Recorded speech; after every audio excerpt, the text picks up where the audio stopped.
जंतर मंतर की छात्र आंदोलन की चर्चा पूरे देश में हुई, लेकिन बिहार के सिवान में छात्रों पर हुई पुलिस फायरिंग पर वैसे बहस क्यों नहीं? क्या बिहार के छात्रों की आवाज कम मायने रखती है? 25 जुलाई बिहार बंद के दौरान सिवान में छात्रों और प्रदर्शनकारियों सड़क पर थे। पुलिस का कहना है कि भीड़ ने पथराव किया और एक एसपी घायल हो गए। इसके जवाब में पुलिस ने 10 राउंड फायरिंग की, जिसमें 3 छात्र गोली लगने से गंभीर रूप से घायल हो गए। अब यहीं से सबसे बड़ा सवाल शुरू होता है। आरजेडी तेजस्वी यादव ने गंभीर रूप से आरोप लगाया है कि पुलिस ने इस दौरान AK-47 जैसी घातक राइफल्स गोलियां चलाई, वही राइफल्स जो सेना बॉर्डर पर चलाता है टेररिस्ट पे। आप देख रहे हो किस गुंडई पे सम्राट चौधरी उतर गया है। अगर कुछ लोगों ने कानून तोड़ा था तो कानूनी कार्रवाई और गिरफ्तारी हो सकती थी, लेकिन क्या भीड़ पर गोलियां चलाना एकमात्र विकल्प था? क्या छात्रों को गले को निशाना बनाना ही जायज था?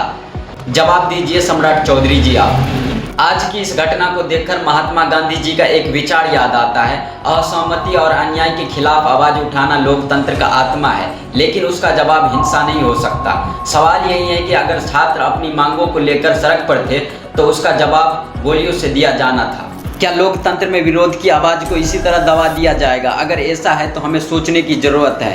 We the people of India, हमें यूनाइटेड रहना होगा, यानी हम भारत के लोगों को एकजुट रहना होगा।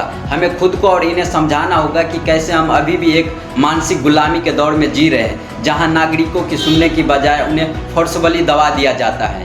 अब सवाल सिर्फ बिहार सरकार से नहीं है, CJP देश के सबसे बड़े छात्र संगठन और उन तमाम लोगों से भी हैं जो खुद को छात्रों के अधिकार को मसीहा कहते हैं। क्या वे बिहार के इन छात्रों के लिए उतनी ही मजबूती से आवाज़ उठाएंगे जितनी बाकी जगहों पर उठाते हैं, या फिर बिहार के मुद्दों पर आकर सबकी बोलती बंद हो जाएगी?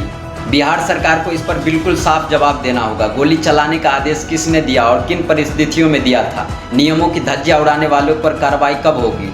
वी वांट आंसर्स, सम्राट चौधरी जी।